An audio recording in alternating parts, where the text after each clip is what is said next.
Berlatar di wilayah konflik dan perang, cerita diawali dengan memperlihatkan rombongan tentara yang datang untuk membantu konvoi yang sedang mogok, di mana rombongan itu dipimpin oleh seorang sersan bernama Alan, yang secara kebetulan tim yang sedang dibantu adalah adik kandung Alan sendiri.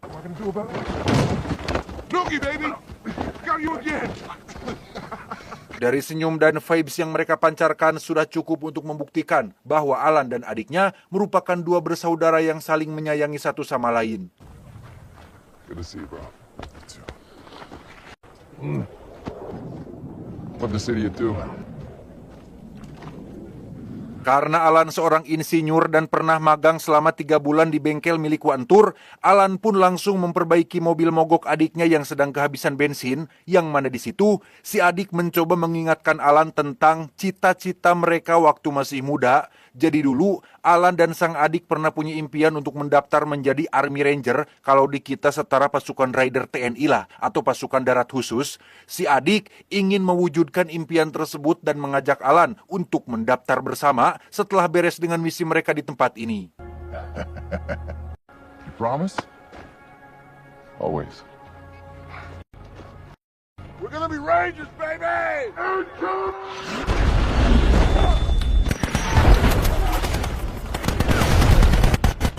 Dan ya, kejadian tak diduga pun terjadi ketika musuh melakukan serangan dadakan yang menewaskan hampir semua orang kecuali Alan yang menjadi satu-satunya tentara yang masih hidup, di mana Alan semakin dibuat terpukul saat mendapati adiknya sudah tewas akibat terkena ledakan.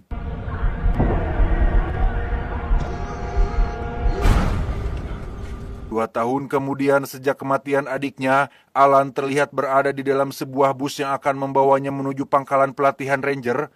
Kematian sang adik rupanya menjadi pendorong kuat untuk ia mewujudkan impian saudaranya yang belum kesampaian.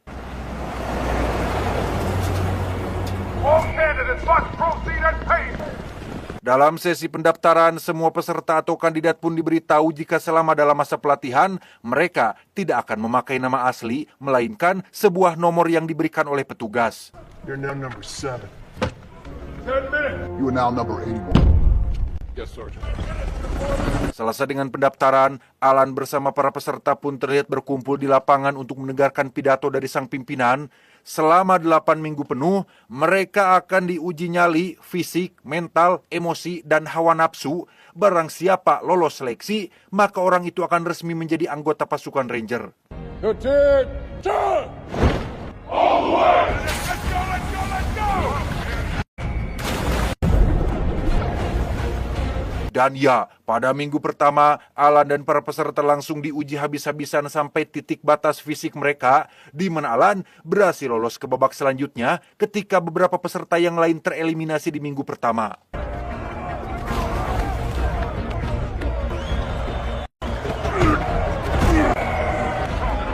Pada minggu-minggu selanjutnya, tantangan yang mereka hadapi semakin berat karena memerlukan durabilitas dan ketahanan fisik di atas rata-rata manusia rebahan.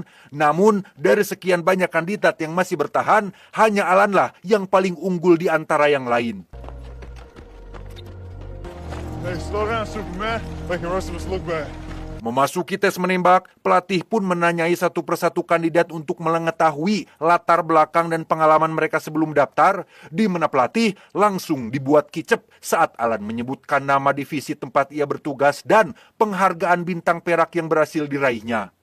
Alright. Let's see what you got. Saat memasuki jam makan siang, muncul berita tentang pihak NASA yang berhasil mendeteksi objek antar bintang yang berasal dari luar tata surya kita. Namun pihak berwenang berkata bahwa kita tidak perlu cemas karena objek tersebut diperkirakan hanya numpang lewat saja. 146, 148. Pack bags, you are non-select. Gara-gara kejadian sewaktu di tes menembak, kini semua orang pun jadi tahu jika Alan adalah sosok tentara yang kehilangan adiknya sewaktu di medan perang. Penasaran, salah satu kandidat bernomor 15 pun dengan polontongnya bertanya langsung kepada Alan, tetapi... Who the f*** in the DFAC? Don't tell me that was you, 15. Minggu demi minggu berlalu, sebagian besar kandidat pun tereliminasi dan hanya menyisakan mereka yang punya fisik dan tekad yang kuat, termasuk Alan yang sudah pasti mempunyai motivasi lebih edan dibandingkan yang lain.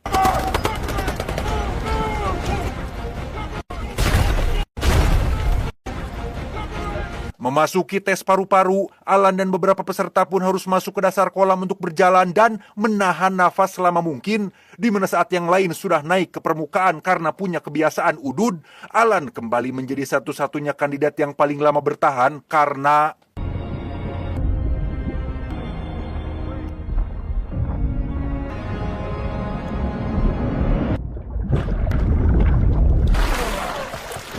tangguh tapi tidak stabil secara mental, itulah sosok Alan dalam sudut pandang para pimpinan. Gara-gara kejadian nyaris mati kehabisan nafas itulah, Alan langsung dipanggil ke kantor pimpinan untuk diberitahu bahwa ia tidak cocok menjadi ranger dan diminta untuk mengundurkan diri. You're done. I'm done? Sit down. On what ground? Sit down, soldier!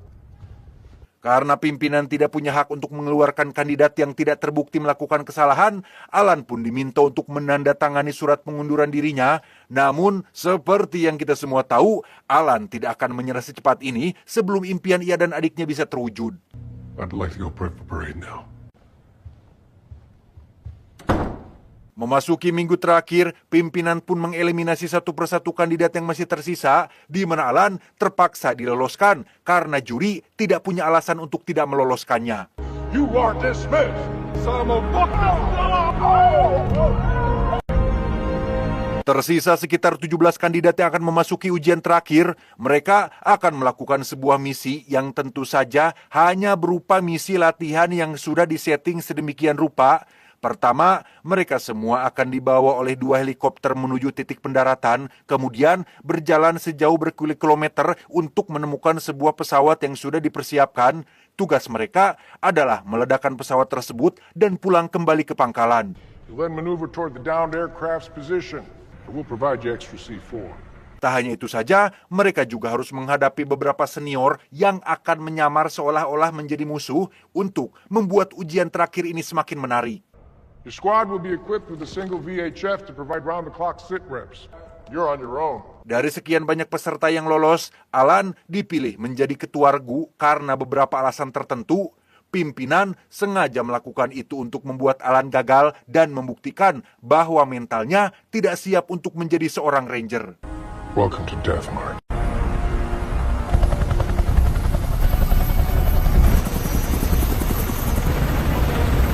Menggunakan 2 helikopter, Alan dan tim pun diantar menuju titik pendaratan. Dalam perjalanan, Alan dan beberapa kandidat tak sengaja melihat kawasan tambang batu bara yang katanya tidak boleh dilewati karena merupakan properti milik pribadi. 30 seconds out.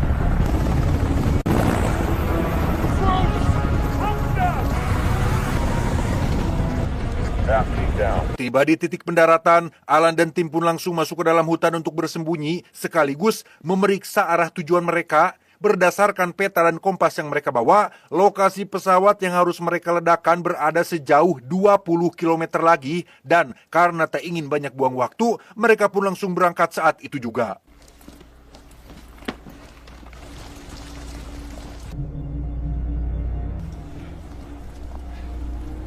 Saat malam tiba, seluruh anggota tim pun kelelahan yang membuat Alan terpaksa harus menghentikan perjalanan, di mana Alan dan satu anggota memutuskan untuk berjaga karena para senior yang berperan sebagai musuh bisa kapan saja melakukan penyergapan dan akan melakukan apa saja untuk membuat mereka semua gagal ujian.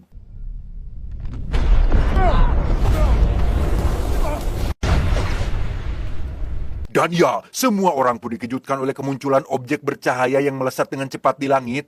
Kemungkinan itu masih bagian dari ujian yang disiapkan oleh para senior untuk mengganggu psikis dan mental mereka semua. We're moving out.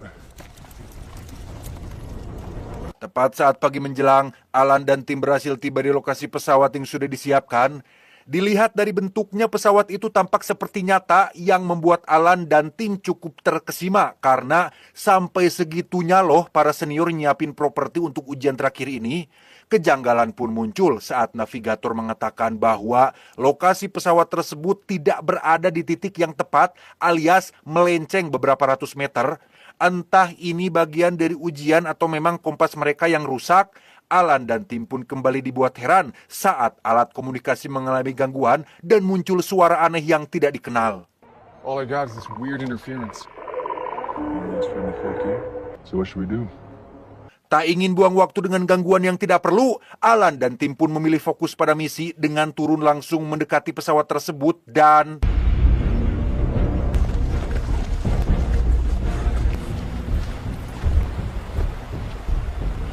Setibanya di dekat pesawat, mereka tidak langsung memasang peledak, tapi melakukan pemeriksaan area sekitar untuk memastikan apakah para senior sedang memantau atau tidak. Saat sedang melakukan pemeriksaan itulah, Alan tak sengaja melihat pantulan cahaya dari kejauhan dan memutuskan untuk mengeceknya sendirian. Where the is he going now? Tepat saat Alan pergi untuk memeriksa pantulan cahaya tadi, anggota tim pun sudah selesai memeriksa area sekitar dan langsung memasang peledak pada pesawatnya, di mana Anda semua yang ada di rumah mungkin akan sangat dibuat terkejut saat Alan menemukan pesawat lain yang merupakan pesawat properti. Lantas, pesawat apa yang sedang mereka ledakan saat ini?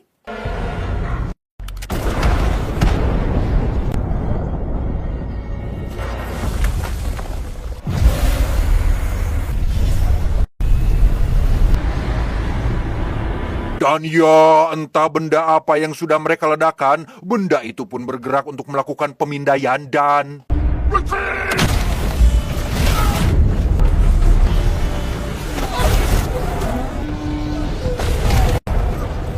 Celaka, benda itu langsung menembaki mereka semua dengan sangat brutal, di mana Alan berhasil membawa kabur mereka semua ke arah tebing dan tiba-tiba...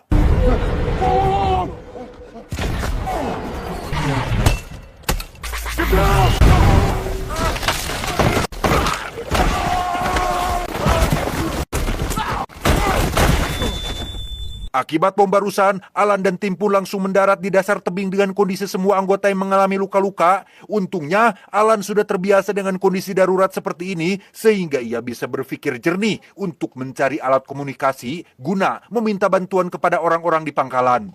Don't go. Wait! We're 72!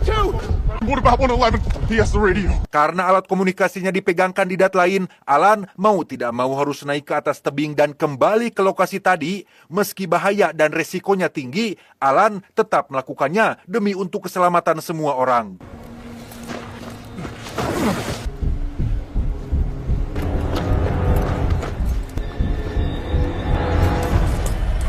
Dan anjing, alat komunikasi pun rusak akibat tembakan benda tadi, yang mana di saat bersamaan, Alan mendapati satu kandidat yang ternyata masih hidup, tapi tiba-tiba...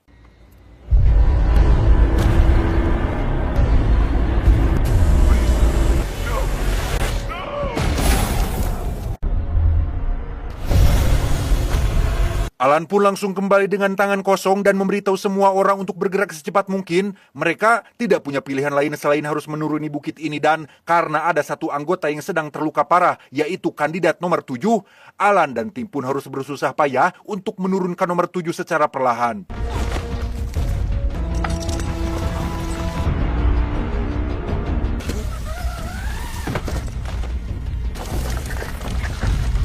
Tepat saat nomor 7 masih sedang diturunkan, Alan pun mendapati kompasnya berputar dengan sangat cepat, pertanda benda itu sedang mendekat, sehingga...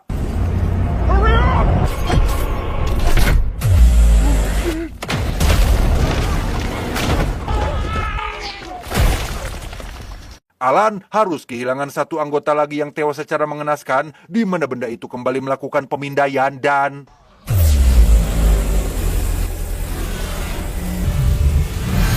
Belum selesai, benda itu kembali melakukan pemindaian kedua yang jika sampai kedapatan ada makhluk hidup yang terdeteksi, maka benda itu akan langsung melepaskan tembakan dan tebak apa yang terjadi?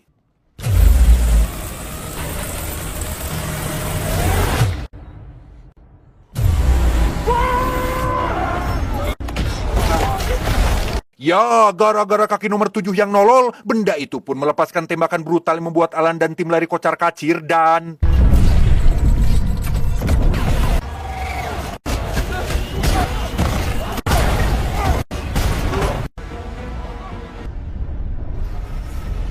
Beberapa saat berlalu, Alan dan 5 anggota tim yang tersisa pun akhirnya sampai di lokasi aman. Mereka langsung membahas terkait ujian terakhir ini yang sudah sangat kamalinaan alias berlebihan, yang jika memang benda itu masih bagian dari ujian yang telah disiapkan oleh para senior, maka sangat jolim sekali perbuatan senior dan para pimpinan. 3, 2. Seriously. Dengan fakta bahwa nomor 7 sedang terluka, mereka mau tidak mau harus bergerak cepat supaya nomor 7 bisa segera mendapat perawatan medis sebelum benda itu datang menyusul mereka.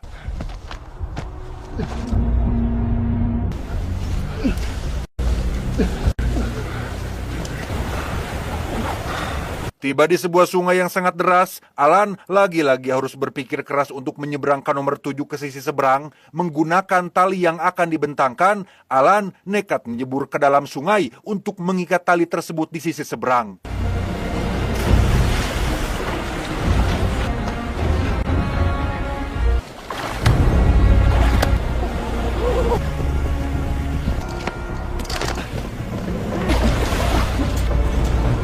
Setelah talinya berhasil dibentangkan, mereka pun mulai mengirim si nomor 7 ke sisi seberang, namun masalah kembali muncul saat sambungan talinya menjadi sebab gangguan, sehingga Alan dan satu anggota pun terpaksa datang membantu dan tiba-tiba...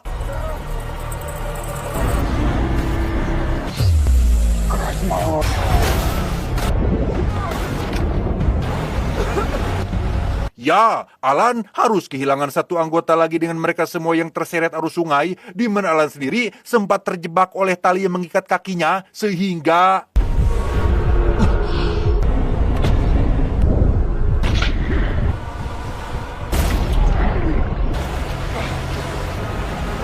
Alan berhasil selamat dan langsung menyusul si nomor 7 dan teman-teman, namun tantangan kembali muncul saat mereka harus menghadapi air terjun yang ada di depan dan...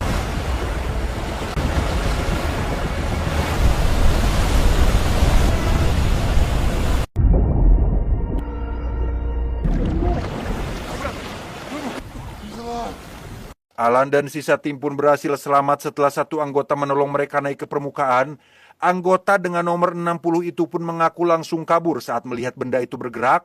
Terkait benda tersebut, 60 mengaku sudah dapat bocoran terkait rintangan ujian yang sudah disiapkan para senior seperti kembang api dan beberapa perangkap biasa, sehingga sudah jelas jika benda tersebut bukanlah bagian dari ujian terakhir ini. You alright, little buddy? Satu-satunya hal yang bisa mereka lakukan sekarang adalah pergi menuju ke pos pertama yang ada di gunung untuk menyelamatkan nyawa nomor 7 yang sedang terluka parah.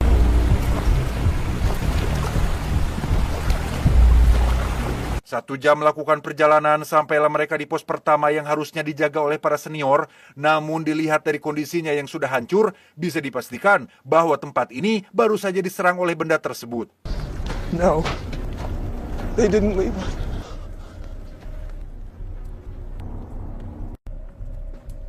Semakin kuatlah dugaan mereka tentang benda tersebut yang memang bukan bagian dari ujian. Disitulah satu anggota teringat dengan berita di televisi ketika NASA mendeteksi objek luar angkasa yang sempat mendekati planet bumi. Hal itu diperkuat oleh penemuan Alan yang melihat bekas pendaratan benda itu di pegunungan. What came through? There.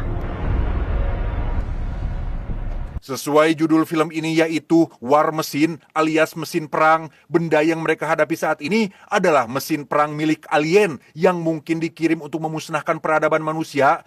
Terserahlah apa tujuan mereka, yang pasti Alan tidak akan tinggal diam dan akan membawa semua anggota selamat sampai ke pangkalan.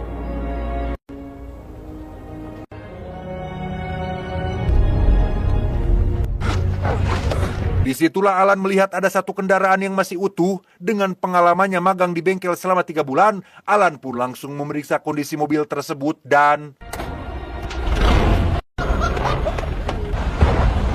Setelah mobilnya menyala, mereka langsung bersiap untuk berangkat, tapi kompas tiba-tiba berputar dengan sangat cepat, pertanda benda itu sedang mendekat.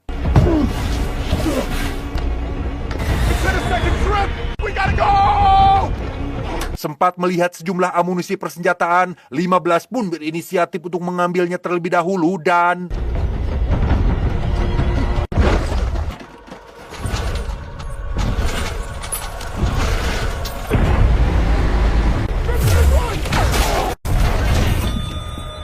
Ya, 15 pun tewas, tapi amunisinya berhasil terlempar ke dalam mobil sehingga...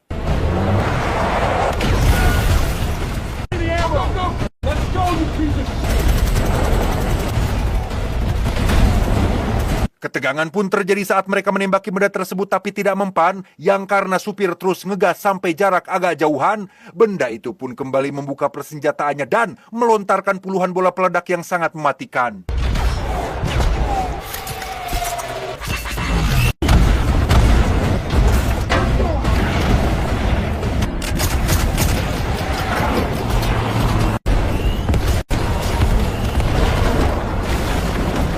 Akibatnya, mobil pun oleng dan meluncur cepat ke bawah tebing, di mana supir segera mengambil alih kemudi dan membuat mereka lolos dari benda tersebut.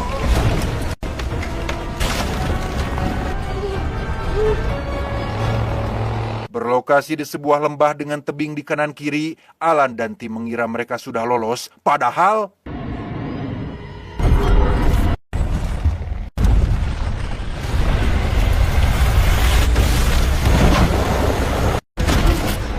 ya, benda itu pun menembakkan sinar plasma yang membuat mobil mereka mengalami kerusakan parah, di mana saat Alan kehilangan nomor 7, ia pun langsung mengambil senjata pelontar bom dan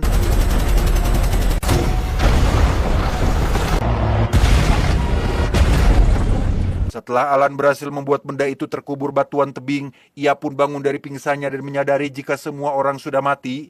Saat Alan memeriksa bebatuan, ia hanya menemukan bagian kecil dari benda tersebut. Ternyata tubuh utamanya masih hidup dan seperti sedang berkomunikasi dengan bosnya yang ada di langit.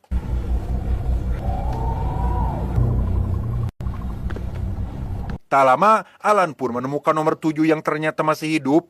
Melihat benda itu kembali bergerak, Alan pun dengan cepat menyeret nomor 7 ke tempat aman sebelum benda itu menemukan mereka berdua.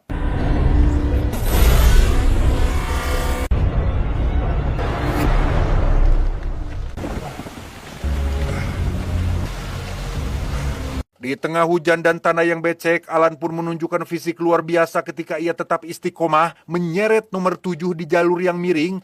Sempat mau putus asa dan berhenti jadi tentara, Alan baru sadar jika saat ini mereka berdua sudah dekat dengan wilayah tambang batubara.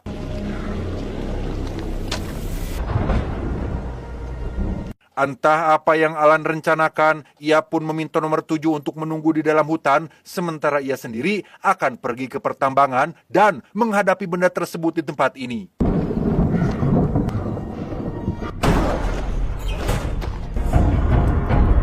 Hal pertama yang Alan cari adalah mesin pemecah batu yang dapat dikontrol dari jarak jauh, yang mana setelah ketemu, Alan langsung memancing benda tersebut untuk datang menggunakan pistol suar yang ia temukan.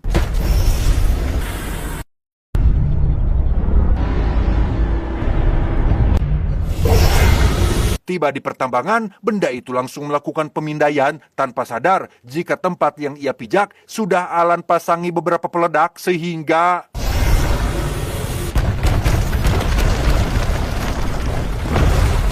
sempat tikosewad, benda itu kembali bangkit dan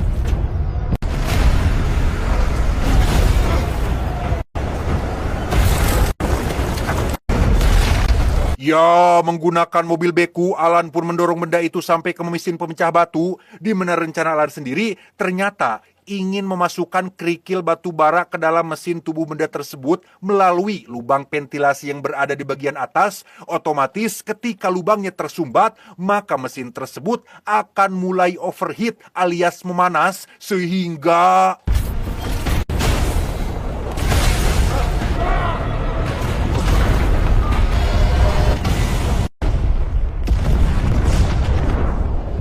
di luar dugaan, rencana Alan berhasil yang membuat benda itu meledak dari dalam, tapi tak lama muncullah sejumlah bola peledak yang ternyata masih aktif, sehingga Alan langsung kabur menjauhi benda tersebut.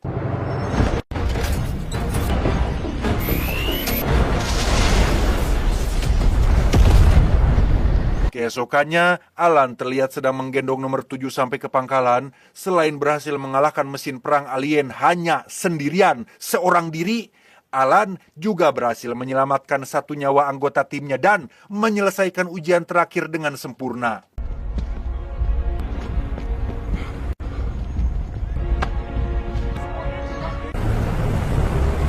Alan baru sadar jika saat ini semua orang di dunia sedang sibuk oleh kemunculan benda serupa yang ternyata tidak satu melainkan banyak dan tersebar di beberapa wilayah. pemerintah dan pihak militer masih berupaya untuk mencari cara paling efektif untuk mengalahkan benda tersebut. Corporal, Now carry. ready to see now. Karena Alan berhasil kembali ke pangkalan tepat waktu, pimpinan pun langsung memberikan lencana Army Ranger sebagai tanda bahwa Alan sudah resmi diterima, di mana pimpinan juga meminta tolong Alan untuk memimpin semua pasukannya karena hanya Alanlah satu-satunya orang yang tahu bagaimana cara mengalahkan benda tersebut. Rangers, lead the way! Faktanya, war mesin yang dimaksud dalam film ini bukanlah benda alien tersebut, melainkan sosok Alan itu sendiri, karena dengan tekad kuat, fisik tangguh, dan mental yang keras, Alan adalah mesin perang sejati yang sangat mematikan. M35s have your escort. Godspeed, Ranger. Hey! Anybody catch his name?